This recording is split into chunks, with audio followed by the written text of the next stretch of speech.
आज हम लोग स्टार्ट करेंगे क्या, वेव ऑप्टिक्स। और इस वेव ऑप्टिक्स को स्टार्ट करने से पहले हम लोग बात करेंगे पहले लाइट के थ्योरीज पर कि आखिर लाइट का अध्ययन अगर शुरू हुआ, स्टडी शुरू हुआ, तो ये स्टडी की शुरुआत कहां से हुई, कहां से इसके थ्योरीज आने शुरू हुए, कौन लोग इस पर काम किए और कहां तक ये काम सफल हुई है। बात समझ में आ रही है? तो इस थ्योरी के बारे में हम लोग शुरू करेंगे कहां से? इस थ्योरी के बारे में हम लोग शुरू करेंगे कि सबसे पहले जो लाइट की थ्योरी दी गई थी, सबसे पहले जो लाइट की थ्योरी दी गई थी, ये थ्योरी में जो सबसे पहला नाम था, ये सबसे पहला नाम था जिसका नाम है क्या, Newton's corpuscular theory. Newton's corpuscular theory. ये थ्योरी करीब करीब 1650 ईस्वी के आसपास में आई थी। और इस थ्योरी में जो है, तो 1650 ईस्वी के आसपास में न्यूटन के द्वारा और भी बहुत सारे योगदान दिए गए थे फिजिक्स के फील्ड में, जैसे कि Newton's laws of motion, Newton's laws of gravitation, mechanics का इतना सारा कॉन्सेप्ट मान लीजिए कि एक ही साइंटिस्ट का दिया हुआ है जिसका नाम है क्या, न्यूटन। बात समझ में आ रहा है? तो इतने सारे थ्योरीज बैक टू बैक दिए और ये सारे थ्योरी जो है सो उस समय में सही साबित हुआ और अभी तक सही है। तो अगर कोई आदमी एक अच्छा काम करे, दो अच्छा काम करे, तीसरा भी अच्छा काम करे, 10 को अच्छा काम करे, तो इसके बाद अगर 11वां काम वो गलत भी कर लेगा तो दुनिया कहेगा नहीं ये ठीक ही है। जल्दी इसके सही होने पर या इसके गलत होने पर, इसके विश्वसनीयता पर हम लोग शक नहीं कर पाएंगे। क्यों? कि इससे पहले जो इस आदमी ने जो भी काम किया है ये बहुत ही सक्सेस काम है। बात समझ में आ रहा है कि नहीं? जैसे मान लीजिए कि कोई नेता चुनाव लड़ रहा है, तो चुनाव लड़ रहा है तो एक राज्य में गया एकदम जीत के आ गया, दूसरे राज्य में गया चुनाव जीत के आ गया, तीसरे राज्य में भी गया चुनाव जीत के आ गया, 5 राज्य में चुनाव जीत लिया। तब उस पार्टी का जो मेन आदमी होगा, छठे राज्य के लिए भी उसको भेजेगा। क्यों? कि अब इस पर विश्वास है कि ये लगातार चुनाव जीत रहा है। अब छठे राज्य में वो जाए, कोई गारंटी नहीं है कि जीतेगा कि हारेगा, लेकिन भेजेगा उसी को। क्यों? कि ये 5 राज्य का नेतृत्व किया और 5 राज्यों में चुनाव जीता गया है, इसीलिए छठा राज्य में भी उसको ही भेजा जाएगा। तो लाइट के थ्योरी पर भी सबसे पहली थ्योरी न्यूटन ने दी थी। और इससे पहले, लाइट के थ्योरी से पहले, इसने बहुत सारी डिफरेंट डिफरेंट फिजिक्स के फील्ड में थ्योरी दी और सारी थ्योरी जिसकी सक्सेस रही, इसीलिए इसको थ्योरी को माना गया। और इस थ्योरी का नाम क्या दिया गया? Newton's corpuscular theory. तो न्यूटन्स कॉर्पस्क्यूलर थ्योरी में क्या कहा गया? कहा क्या कि जो लाइट है, जो लाइट है ये is made up of, light is made up of very small या फिर टाइनी पार्टिकल, बहुत छोटे छोटे पार्टिकल का बना हुआ। बात समझ में आ रहा है? और इस छोटे छोटे पार्टिकल्स का जो नाम दिया गया, नेम्ड कॉर्पस्कल्स। इस छोटे छोटे नाम को क्या कहा इसने कि इस छोटे छोटे पार्टिकल का जो नाम है ये क्या नाम है? कॉर्पस्कल्स थ्योरी है। और इसीलिए इसको क्या कहा गया? Newton's corpuscular theory. क्या कहा न्यूटन ने? कि लाइट बहुत छोटे छोटे पार्टिकल का बना हुआ है, जिस छोटे छोटे पार्टिकल का क्या नाम देंगे? कॉर्पस्कल। और इस छोटे छोटे पार्टिकल के बारे में इसने क्या कहा कि ये जो है, it is very high elastic particle, very high elastic particle. अगर हाई इलास्टिक का मतलब आप जनरल समझना चाहें, जनरली क्या होता है, तो देखिए हमारे पास 2 बॉल है, एक प्लास्टिक का बॉल है और एक छोटा सा विक्की बॉल है जो बहुत ज्यादा जंप कर। अगर हम प्लास्टिक के बॉल को फेंकेंगे तो वो बहुत ज्यादा जंप नहीं कर पाएगा, थोड़ा सा जंप करेगा।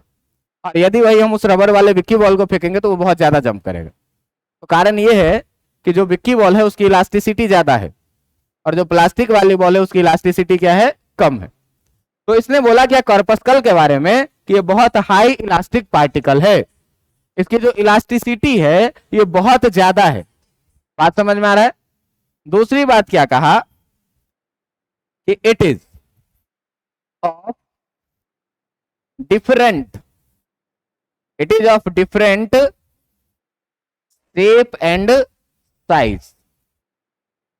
ये जो कॉर्पस्कल्स है ये अलग अलग शेप और साइज के हैं, इनके बहुत सारे डिफरेंट शेप साइज के, बहुत छोटे हैं लेकिन छोटे में भी अलग अलग डिफरेंट शेप साइज के पार्टिकल्स ये हैं, ठीक ना। तीसरा बात बोला गया क्या कि ये जो कॉर्पस्कल्स है it is massless particle. Massless particle, ये कैसे पार्टिकल है? मासलेस पार्टिकल है। तो न्यूटन ने क्या कहा कि लाइट छोटे छोटे पार्टिकल के बने हुए हैं जिसका नाम इसने कॉर्पस्कल्स कहा। कॉर्पस्कल्स के बारे में क्या कहा कि बहुत हाई इलास्टिक पार्टिकल है, डिफरेंट शेप एंड साइज की होती है, कोई मास नहीं होता है इसका, इतना हल्का है कि, है ना, लो डेंस पार्टिकल है। क्या कहा? ये लो डेंसिटी का पार्टिकल है, लो डेंस पार्टिकल है। इस सारे पार्टिकल में सवाल ये आया कि लाइट का डिफरेंट डिफरेंट कलर होता है, ये डिफरेंट डिफरेंट कलर कहां से आ गए?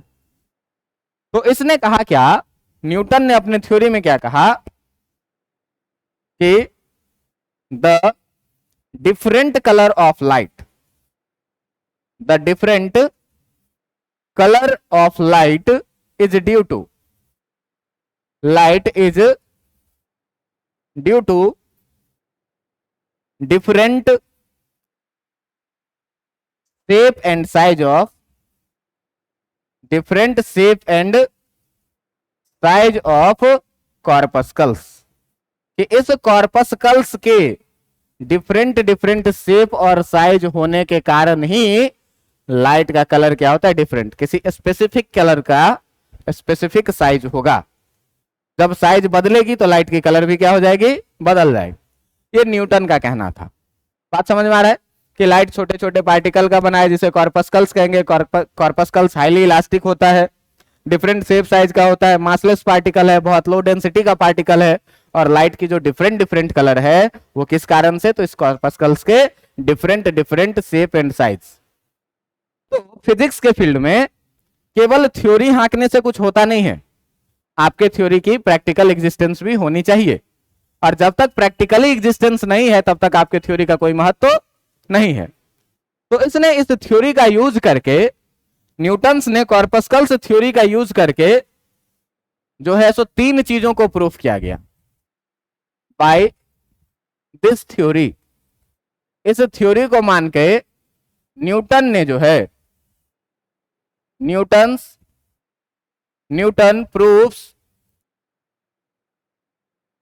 प्रूफ्स किन किन बातों को प्रूफ किया? तो जो पहला है वो उसने किया क्या? Linear propagation of light. ये जो लाइट है वो सीधी रेखा में चलती है। लाइट कैसे चलती है? सीधी रेखा में चलती है, और इसे ही हम लोग क्या बोलते हैं? Linear propagation. कि लाइट अगर पार्टिकल है तो पार्टिकल है तो अच्छी बात है, पार्टिकल है तो हो सकता है कि एक पार्टिकल के पीछे एक पार्टिकल इस तरीके से चलता जाए और एक तरीके से चलता जाए तो ये सारी एक ही स्ट्रेट लाइन पे हो। तो लाइट अगर यहां से पार्टिकल एक के पीछे एक चलेगा तो एक स्ट्रेट लाइन पे चलेगा, लीनियर प्रोपोगेशन होगा, कॉमन सी बात है कि नहीं।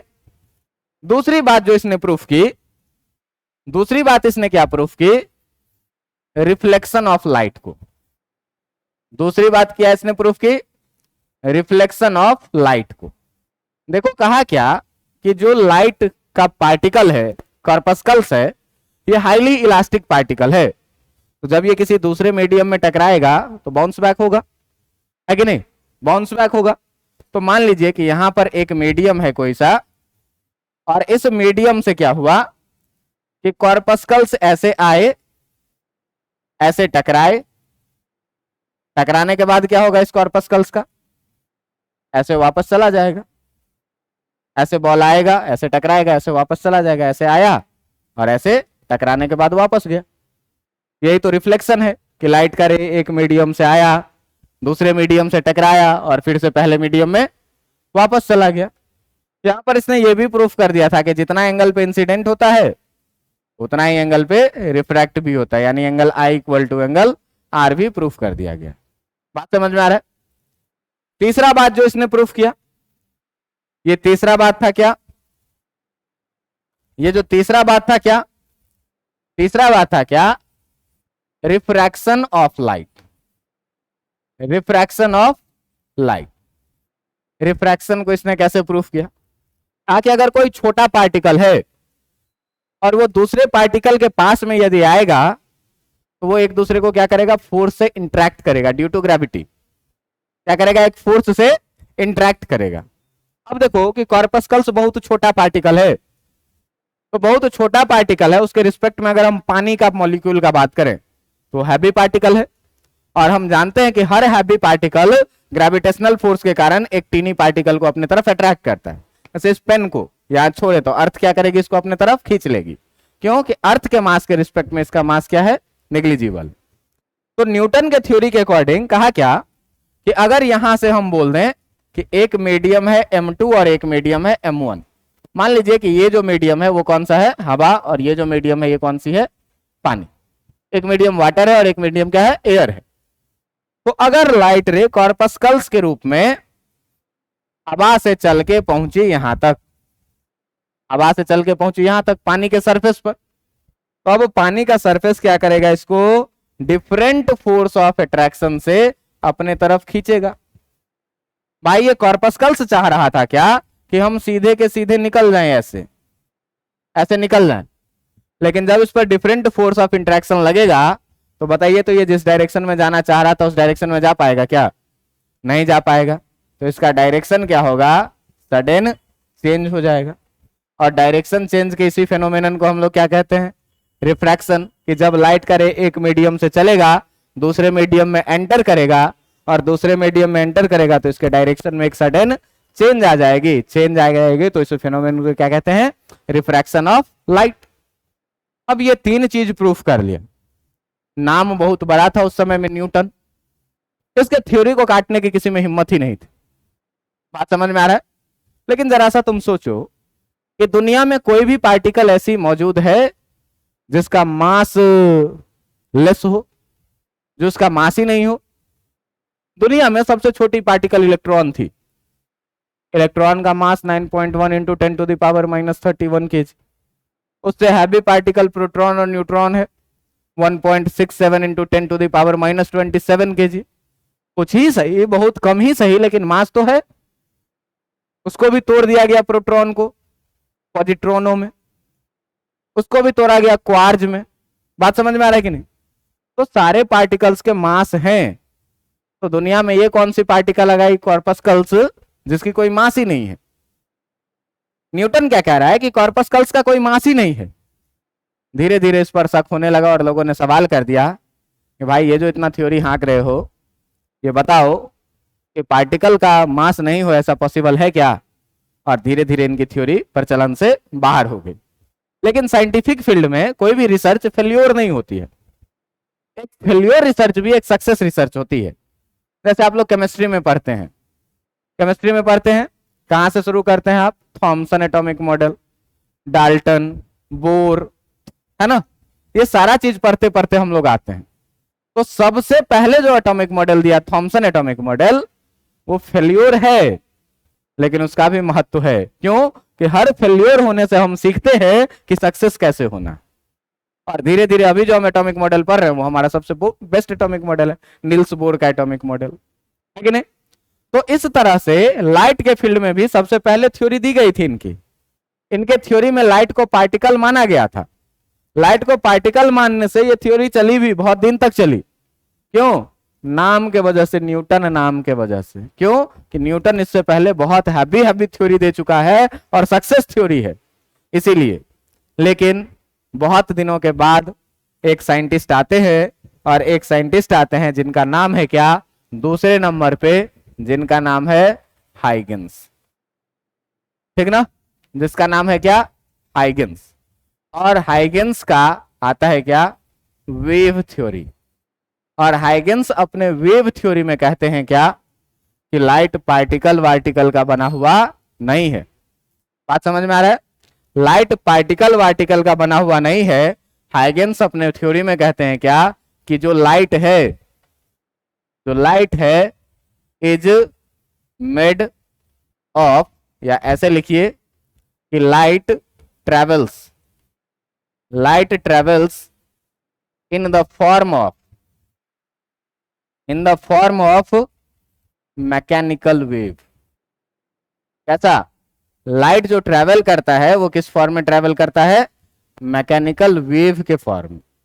और आप जानकारी के लिए, ये बात जानकारी में होगी आपकी कि मैकेनिकल वेव को मीडियम रिक्वायर्ड है, medium required to travel mechanical wave. कि जो आपका मैकेनिकल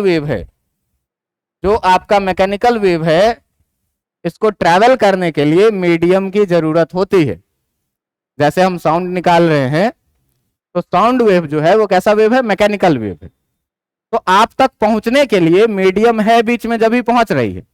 अगर इस पूरे सिस्टम को वैक्यूम कर दिया जाए तो ये साउंड आप तक पहुंचेगी नहीं। मतलब वेव का अगर ट्रांसमिशन होना है एक जगह से दूसरे जगह तक, इसको ट्रैवल करना है, तो उसके लिए किसी न किसी मीडियम का होना जरूरी है। किस वेव के लिए? तो इस मैकेनिकल वेव के लिए। कि मैकेनिकल वेव को ट्रैवल करने के लिए मीडियम की जरूरत होती है।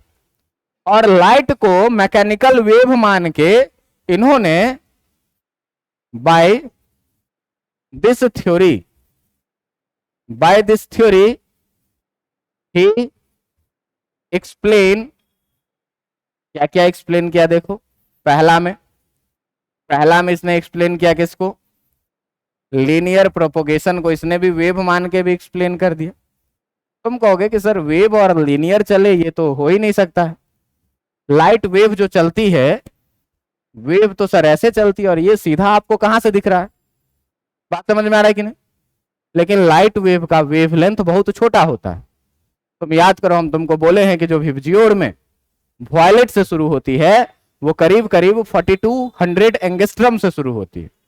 और एंगस्ट्रम का मतलब कितना होता है? एंगस्ट्रम का मतलब होता है कितना? 1 एंगस्ट्रम का मतलब होता है 10⁻⁻10 मीटर। और ये बहुत छोटी क्वांटिटी है वेवलेंथ। तो यहां वेवलेंथ इतना बड़ा है और इसके रिस्पेक्ट में 10⁻⁻10 मीटर जो होगा वो कैसा होगा? ऐसा ही होगा ना। अब देखो ये कैसा है, अभी भी बड़ा लग रहा है, और छोटा होगा।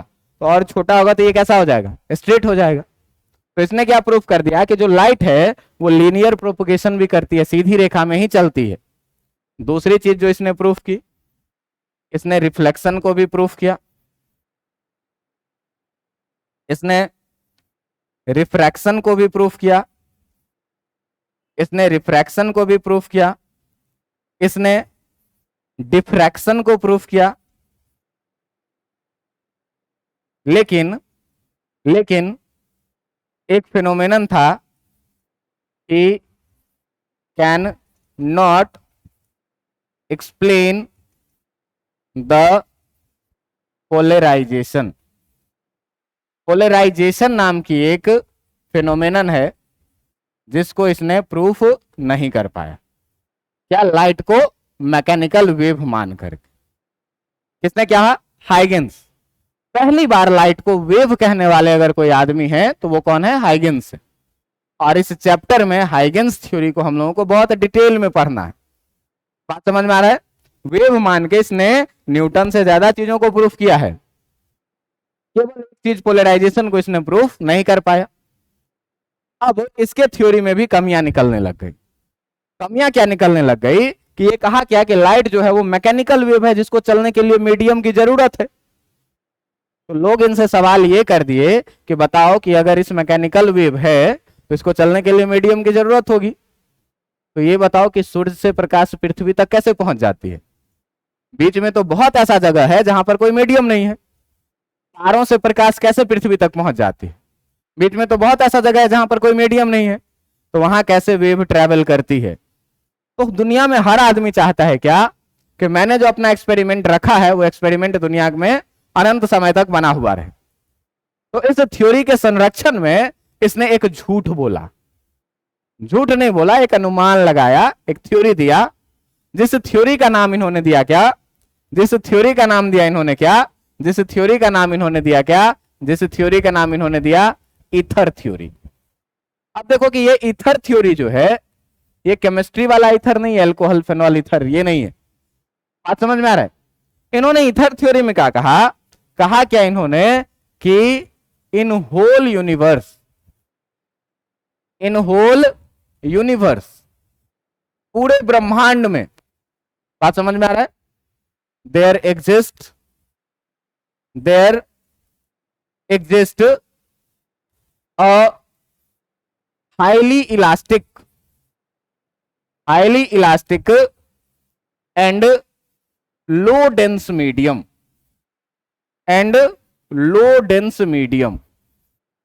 कहा कि इस पूरे ब्रह्मांड में हाईली इलास्टिक और बहुत कम डेंसिटी का एक मीडियम एग्जिस्ट करता है पूरे ब्रह्मांड में।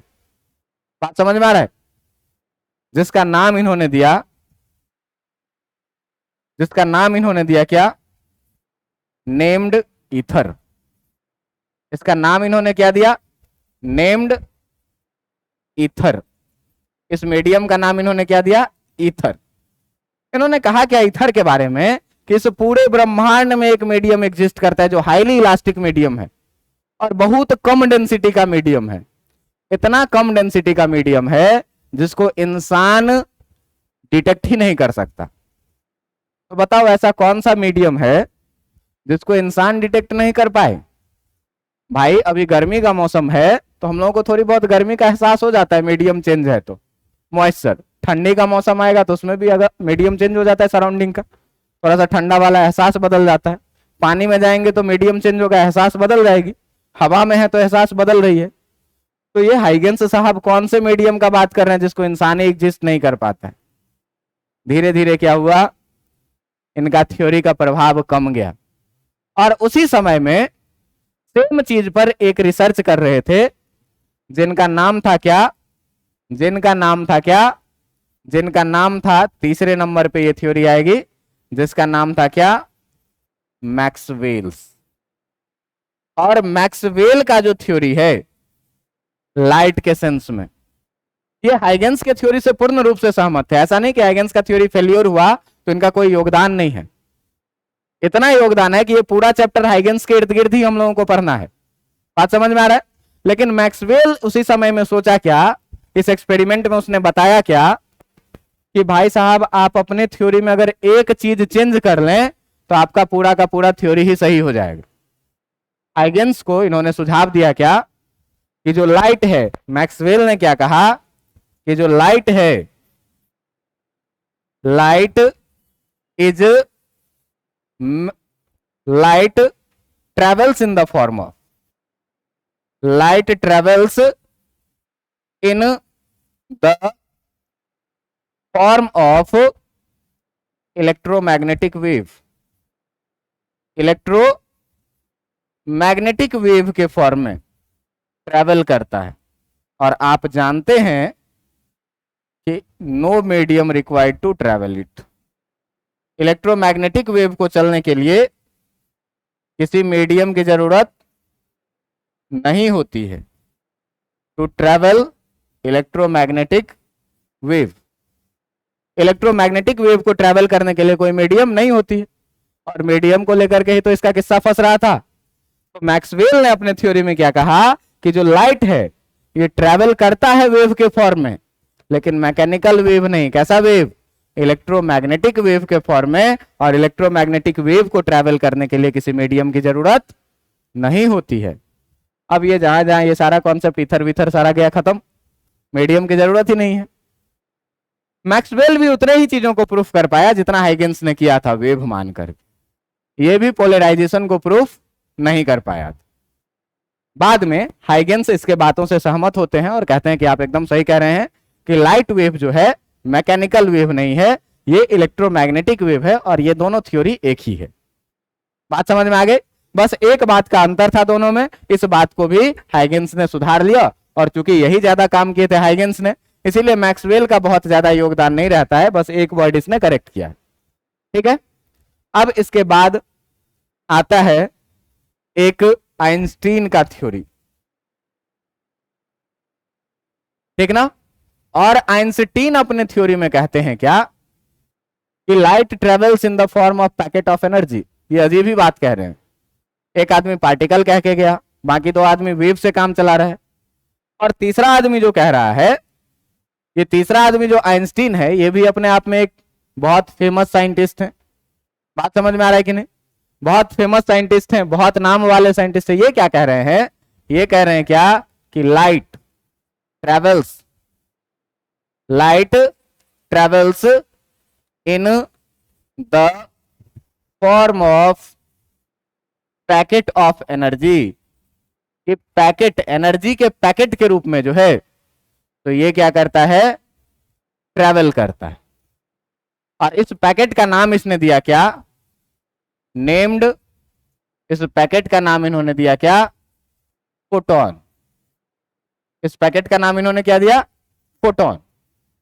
आप लोग सुने होइएगा थ्योरी ऑफ रिलेटिविटी का एक रिलेशन है A इक्वल टू mc², जहां पर E एनर्जी है, पढ़ना है हम लोगों को मॉडर्न फिजिक्स जब पढ़ेंगे एटम और न्यूक्लियस, वहां पर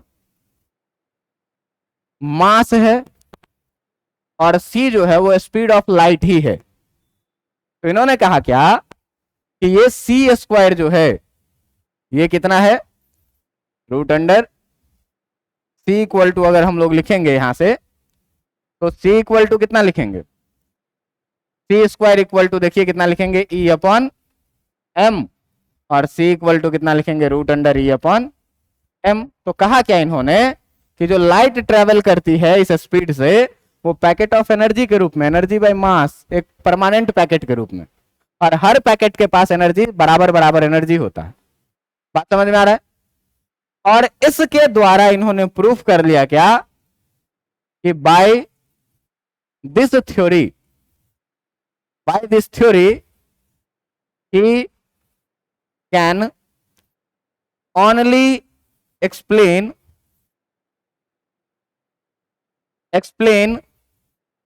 पोलराइजेशन ऑफ लाइट। केवल एक ही चीज को ये प्रूफ कर पाए, जिसका नाम था क्या? Polarization of light. तो फिर सर इसका थ्योरी इतना हिट क्यों हो गया? हिट इसीलिए हुआ कि आज तक जो कोई नहीं कर पाया था वो इसने कर दिया। बात समझ में आ रहा है? जो कोई नहीं कर पाया था वो इसने कर दिया। बीच में बहुत सारी चीजें होती रहती है। क्रिकेट में 10 के 10 प्लेयर खेलते हैं, लेकिन शतक कोई 1-2 ही मार पाता है, विकेट मिडन ओवर कोई एक ही ले पाता है। बात समझ में आ रहा है कि नहीं? तो बीच में बहुत सारी थ्योरी आती जाती रहती है, लेकिन शतक लेने वाला जो थ्योरी है वो यही 3-4 थ्योरी है।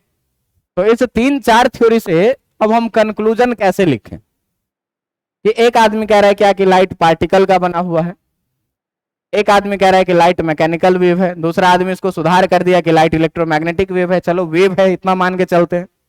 एक तीसरा आदमी क्या कह रहा है कि लाइट जो है वो एनर्जी है। किसकी बात माने हम कि लाइट एनर्जी है, कि लाइट पार्टिकल है, कि लाइट वेव है? तो इस तीनों चारों सब लोगों में समझौता करवाने के लिए एक साइंटिस्ट आते हैं, जिसका नाम है क्या? जिसका नाम है क्या? De Broglie. जिसका नाम है क्या? De Broglie. और डी ब्रॉगली साहब इन चारों चीजों में जो है, इन चारों के थ्योरी में समझौता का काम करते हैं, और ये कहते हैं क्या कि जो लाइट का डेफिनेशन हम लोग कहीं पर पढ़ते हैं, तो वहां शुरुआती लाइन क्या लिखा हुआ होता है कि light is the form of energy. पहला लाइन तो यही होता है। ये डी ब्रॉगली ही कहे थे। डी ब्रॉगली क्या कहे कि light is form of energy, की लाइट एनर्जी का फॉर्म है। अब इसका बात सुन के खुश कौन होगा? आइंस्टीन खुश होगा कि भाई चलो मेरा बात रह गया। इसने अपने दूसरे स्टेटमेंट में क्या कहा? कहा क्या कि लाइट हैज ड्यूअल नेचर। इसके पास ड्यूअल नेचर होता है, ठीक ना? ड्यूअल नेचर में कौन कौन सा? Particle nature, dual nature, particle nature, as well as wave nature. Particle nature जैसे ही कहे न्यूटन खुश, और वेव नेचर जैसे ही कहा मैक्सवेल और हाइगेंस खुश। लेकिन इसने जो इसमें सबसे इंपॉर्टेंट बातें की है, इसने कहा क्या कि at one time only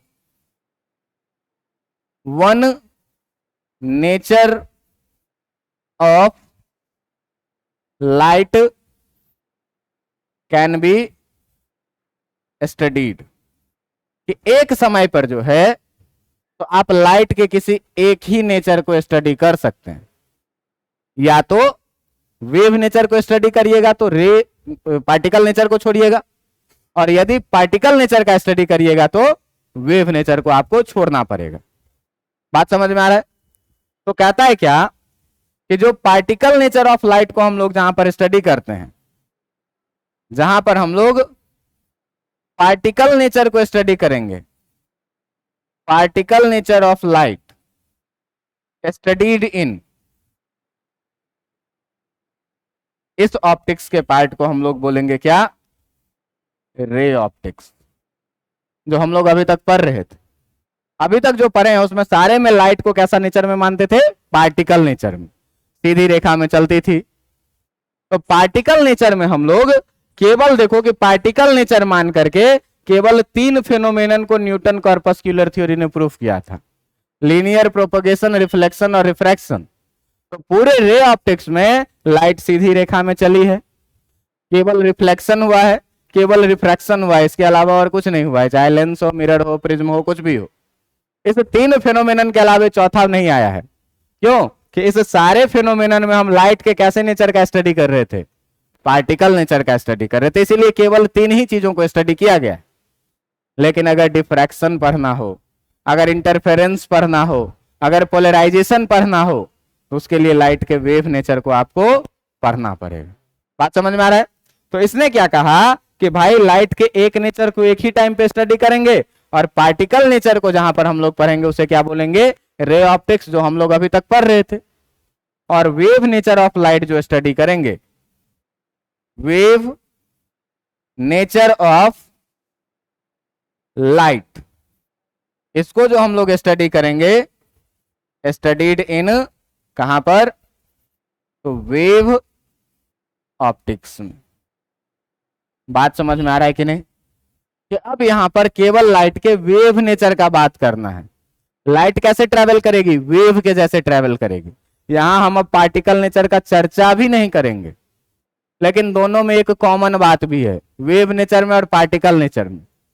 wave nature भी कहता है कि लाइट का लीनियर प्रोपोगेशन होता है, और पार्टिकल नेचर भी क्या कहता है कि लाइट का लीनियर प्रोपोगेशन।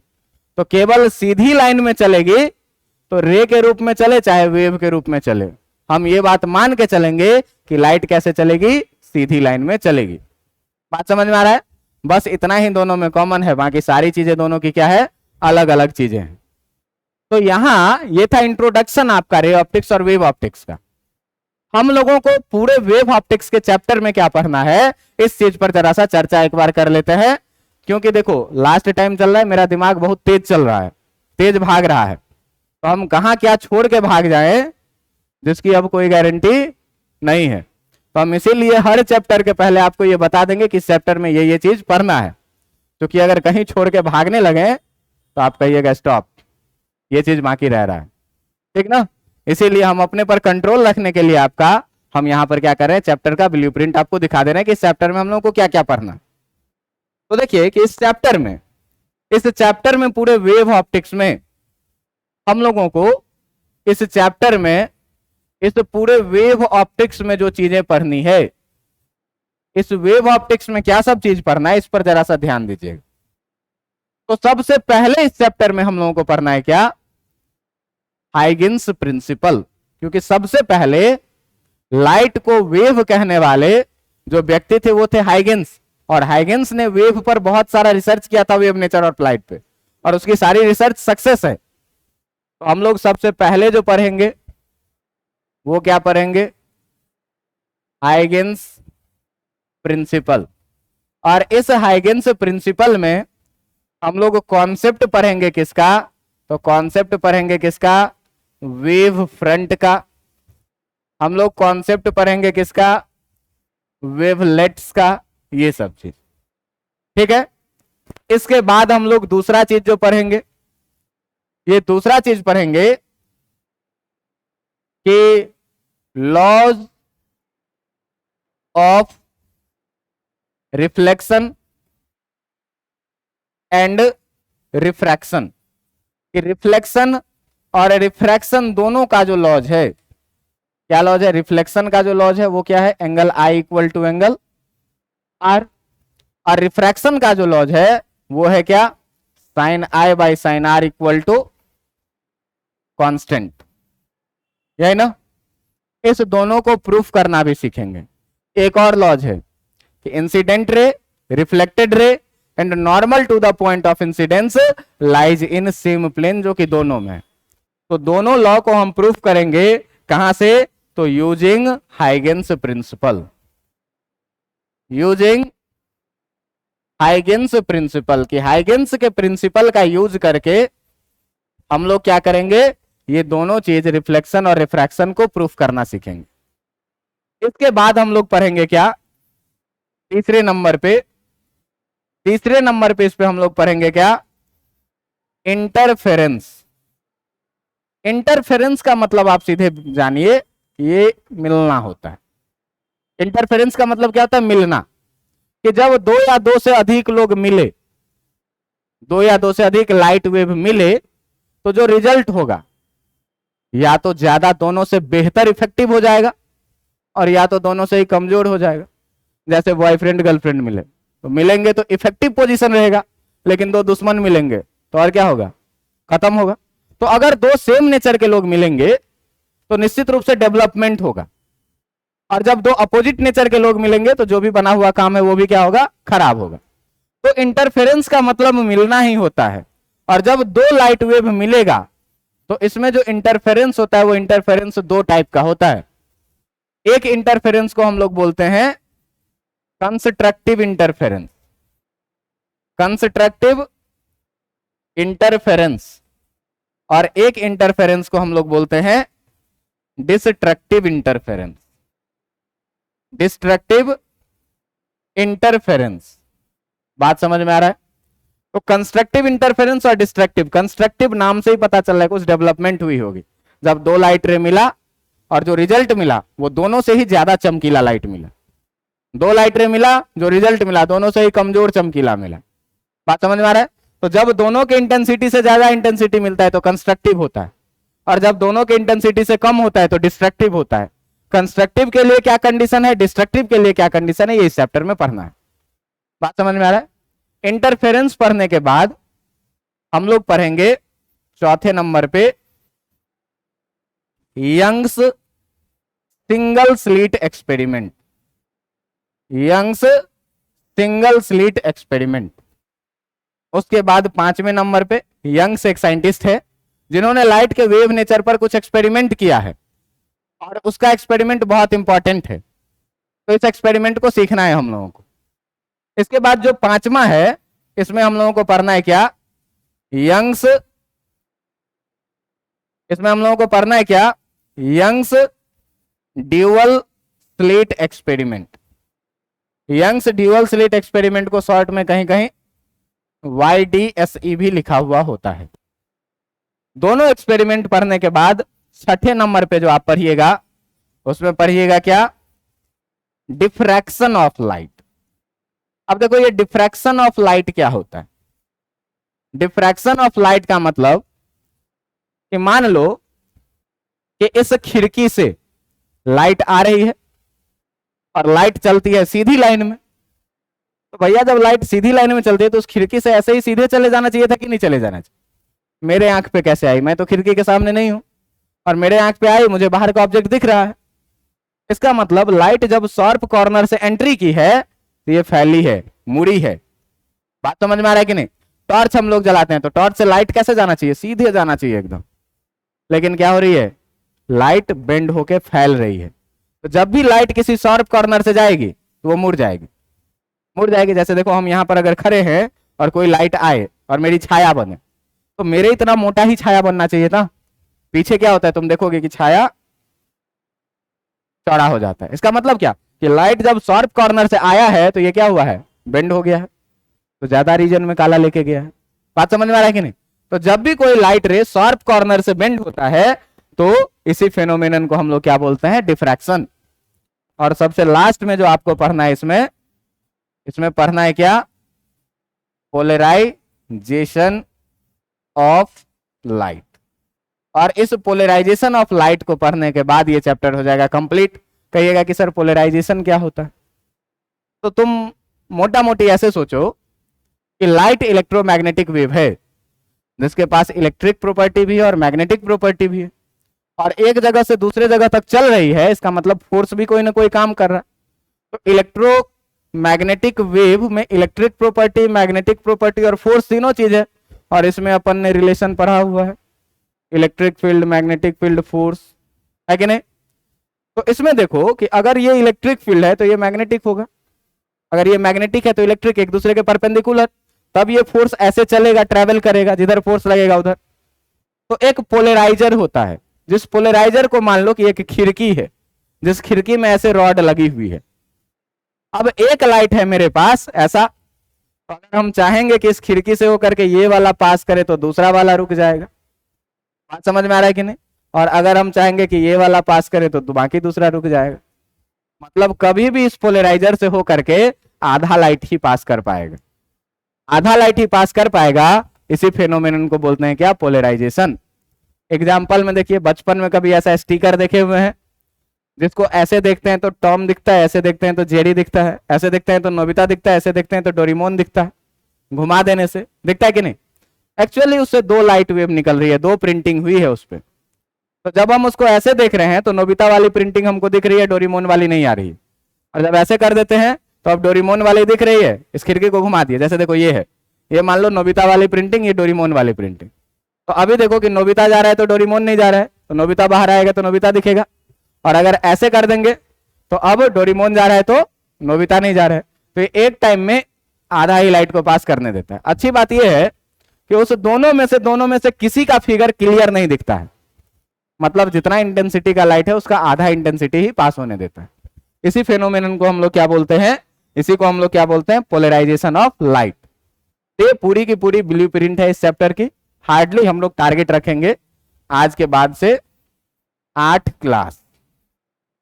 क्लास में ये छोटा सा चैप्टर हो जाएगा आपका कंप्लीट, ठीक है। और इस चैप्टर का हम लोग शुरुआत करेंगे अगले दिन से। कहां से? हाइगेन्स प्रिंसिपल से, वेव फ्रंट और वेवलेट के कॉन्सेप्ट से। और इसमें इस चैप्टर को हम लोग कंप्लीट कर लेंगे दुर्गा पूजा से पहले कोशिश, ठीक है।